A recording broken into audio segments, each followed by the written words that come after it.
जितना प्यार उसे करता हूँ उतनी चाहत मिल जाती है। मैंने फायदा क्या करना है, मुझको लागत मिल जाती है। बहुत अच्छे। कभी तो बाग में जाकर भी अच्छे से सांस नहीं आती, कभी फकत कमरे की खिड़की खोल के राहत मिल जाती है। कभी तो बाग में जाकर भी अच्छे से सांस नहीं आती, कभी फकत कमरे की खिड़की खोल के राहत मिल जाती है। और इश्क अगर हमसाये में हो जाए तो ये फ़ायदा है। इश्क अगर हमसाये में हो जाए तो ये फ़ायदा है। दिल से दिल मिल जाता है और छत से छत मिल जाता है।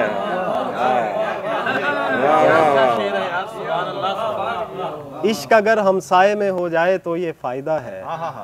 दिल से दिल मिल जाता है और छत से छत मिल जाती है। और खौफ भी आता है अक्सर तेरी बढ़ती मशहूरी से।